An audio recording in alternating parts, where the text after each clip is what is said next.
Na sequência, então, a palavra será dada ao professor José Trindade, que nos falará sobre controle jurisdicional no PAD.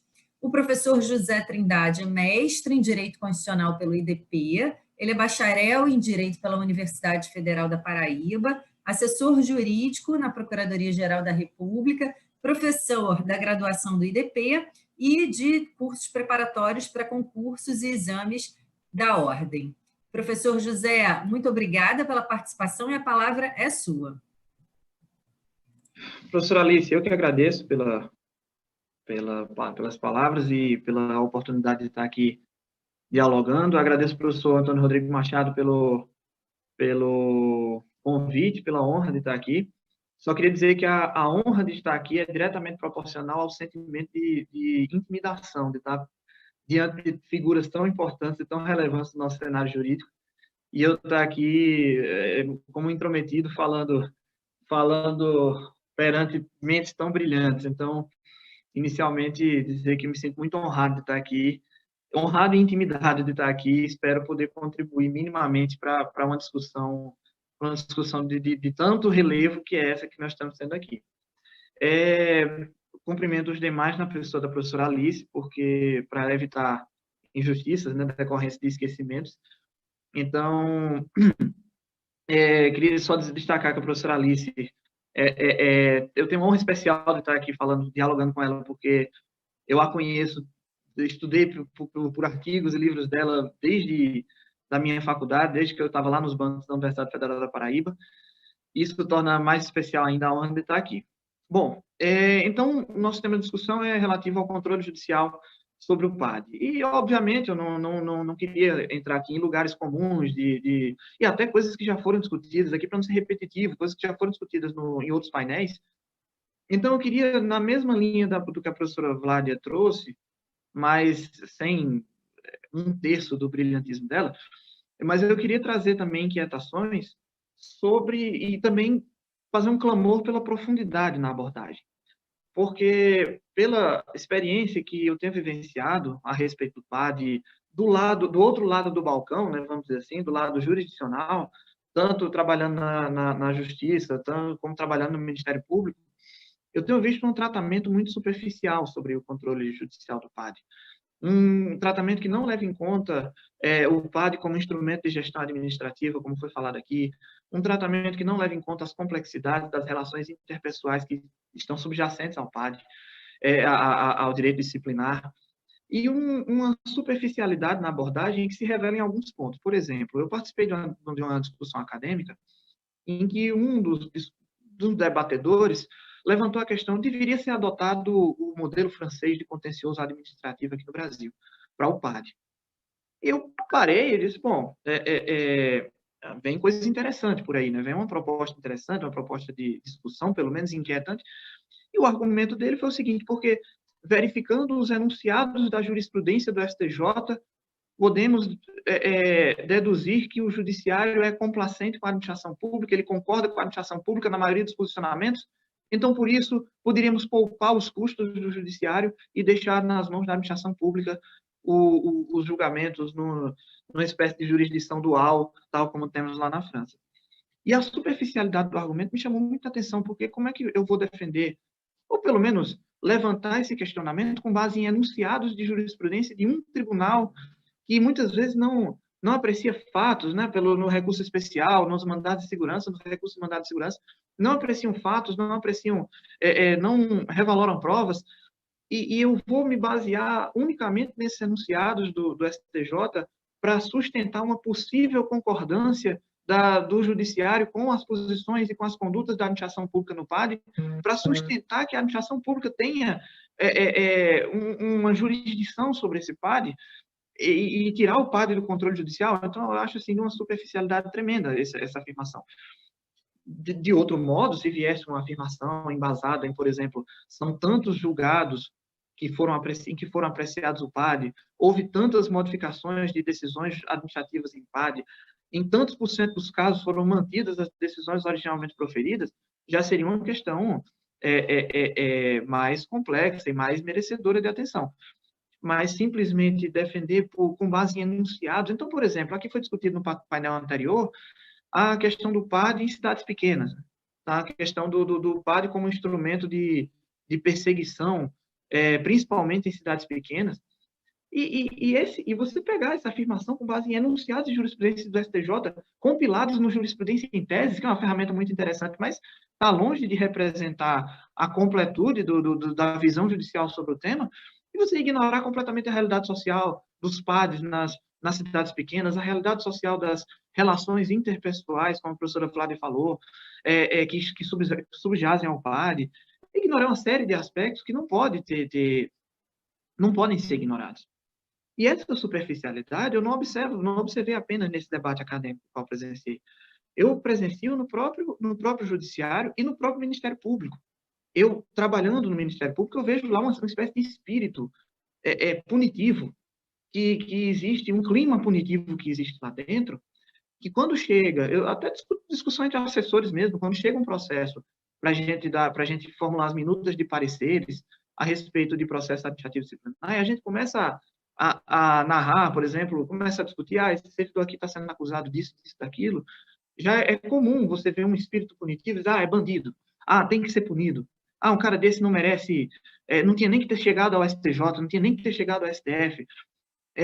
Então, assim, é uma espécie de senso etéreo de punitividade no próprio Ministério Público. E eu até brinquei um certo dia com um colega que falou isso. Não esqueça que você também é servidor público, você também está sujeito a um PAD eventualmente um dia. Então, se você fosse o sujeito passivo do PAD, vamos dizer assim, você teria essa mesma posição? Então, muitas vezes, aquele mesmo espírito punitivo que a gente vê, por exemplo, nas defesas apaixonadas da imprescritibilidade das ações de ressarcimento horário, que o STF tem colocado limitações, aquele mesmo sentimento que também já foi, o STJ já modulou um pouco, mas aquele sentimento de que a indisponibilidade dos bens na improbidade tem que atingir o patrimônio inteiro do acusado. Enfim, são sentimentos não jurídicos, vamos dizer assim, pré-jurídicos, que condicionam o intérprete. E a gente sabe que o intérprete está condicionado por balizas não jurídicas, né, pelos seus horizontes de pré-compreensão. E, pelo menos na minha experiência do Ministério Público, eu vejo esses horizontes de pré-compreensão muito voltados a uma criminalização, entre aspas, do servidor acusado num PAD. Isso, consequentemente, em tese, pelo menos a meu ver, leva a uma incidência maior de manifestações contrárias ao servidor. E realmente de uma complacência com a administração pública, como a gente tem realmente nos enunciados jurisprudenciais. O rigor do controle judicial sobre o PAD, embora seja maior do que em relação a outros processos, que é o tema que eu vou falar na sequência, mas a gente vê o judiciário tendo muito mais posições complacentes com práticas administrativas do que restringindo práticas punitivas. Por exemplo, o posicionamento do STJ a respeito da portaria de instauração do PAD, que não precisa ser detalhada, pode ser genérica, dentre outros. Então, esse é o primeiro ponto. Só que, de outro lado, a gente também vê uma ausência de rigor no controle jurisdicional, ausência de previsibilidade na prática judiciária, nas manifestações judiciais. A gente não tem previsibilidade alguma de quando é que um tribunal vai adentrar no juízo de proporcionalidade e razoabilidade, por exemplo. Muitas vezes, o Supremo Tribunal Federal se vale da súmula 279 para, num recurso extraordinário, dizer que analisar a proporcionalidade é reavaliar fatos e provas e, portanto, não posso fazer isso. Muitas vezes o STJ se vale do mesmo, da súmula equivalente, da sua súmula 7, para não analisar a proporcionalidade. Outras vezes se analisam. Outras vezes se valem da situação do mandado de segurança. Quando chega um mandado de segurança perante o STF, perante o STJ, muitas vezes esses tribunais se valem da característica do mandado de segurança de não demandar prova pré-constituída, para não analisar aspectos de proporcionalidade das sanções. Em outras vezes, simplesmente se ignora isso. Então, não se tem uma previsibilidade. Quando que o tribunal vai adentrar na análise da proporcionalidade, quando ele não vai adentrar. Isso dificulta até a pesquisa. Então, se eu vou fazer uma pesquisa acadêmica sobre a quantidade de processos administrativos disciplinares que têm seus resultados alterados por decisões do Superior Tribunal de Justiça, por decisões do Supremo Tribunal Federal, eu tenho dificuldade enorme de elencar isso daí, porque eu não tenho essa previsibilidade, não tenho essa regularidade na apreciação. E fazer uma pesquisa com os tribunais de justiça dos estados e os tribunais regionais federais demanda um trabalho muito mais hercúleo. Então, quando a matéria chega no Supremo Tribunal Federal, no Superior Tribunal de Justiça, por mais que tenhamos alguns posicionamentos relevantes, mas muitas vezes, por exemplo, eu não tenho critérios objetivos de aplicação do princípio da proporcionalidade, da razoabilidade acerca da sanção no processo administrativo disciplinar. Então, também contribui para a superficialidade da análise. Outra questão que me incomoda é a seguinte: quando o judiciário é chamado a controlar o processo legislativo, ele é todo cercado de melindres e de ressalvas, porque atinge a separação de poderes, porque não pode violar as questões interna corporis do poder legislativo. Mas quando se trata de processo administrativo, especialmente o processo administrativo disciplinar, o judiciário simplesmente já, digamos assim, entre aspas, pula essa parte. Eu não, simplesmente a inafastabilidade de jurisdição que justifica o controle judicial sobre o processo administrativo, especialmente o processo administrativo disciplinar.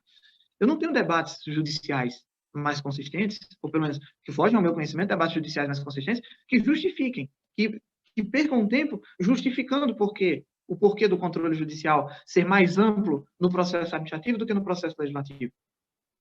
E isso traz uma série de dificuldades, porque a gente poderia ter um intercâmbio de conhecimentos, poderia ter um intercâmbio de experiências entre esses controles. É óbvio que o processo legislativo resulta geralmente em atos gerais, o processo administrativo resulta em atos específicos que ferem diretamente direitos fundamentais do servidor, etc, etc. Mas por que não pensar numa teoria geral do controle judicial sobre o processo das outras instâncias? Por que não ter um pensamento mais coeso, mais coerente? Então, essas inquietações quanto à superficialidade da abordagem da questão e quanto à falta de sistematicidade, seja de regularidade, de previsibilidade, para extrairmos conclusões dessas circunstâncias, nos impedem de ter um panorama mais coeso, concreto e consistente do controle judicial do processo administrativo.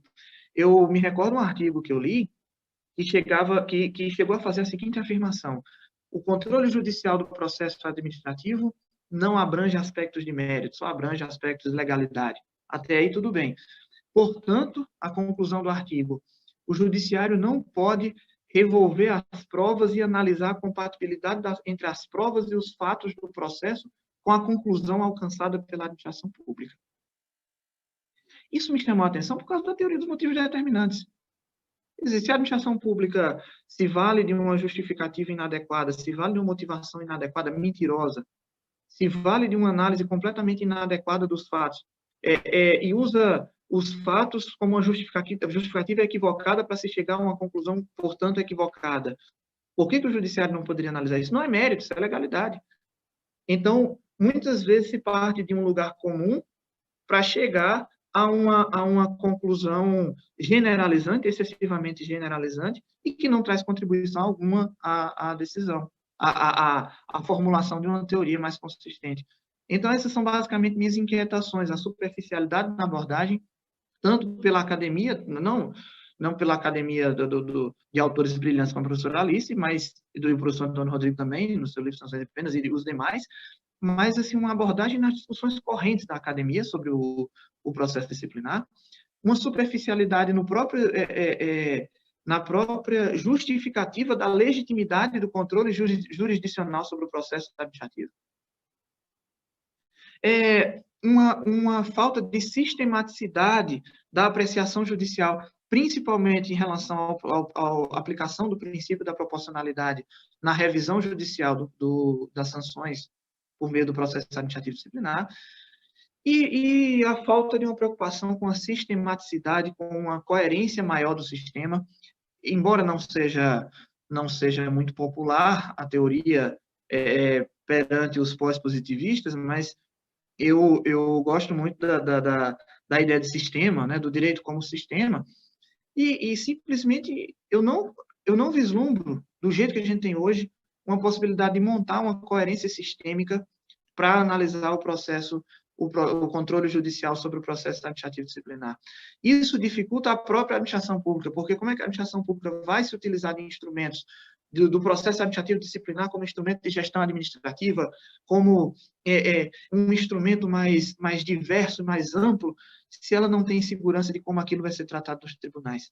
Então, a minha inquietação é especialmente por um apelo para que os intérpretes que estão envolvidos na atividade do controle jurisdicional do PAD, não apenas os membros do Poder Judiciário, mas também o próprio Ministério Público, quando for emitir seus pareceres em mandados de segurança ou em recursos que cheguem aos tribunais superiores, que atentem para essa maior coerência sistêmica e a uma abordagem mais aprofundada da questão. Tá? Então, pedindo desculpas por me intrometer num ambiente tão elevado, tão intelectualmente elevado, agradecendo mais uma vez pela honra de estar aqui, agradecendo pela atenção de todos. Uma ótima sexta-feira para todo mundo, um ótimo resto de painel para todos. Obrigado pela atenção.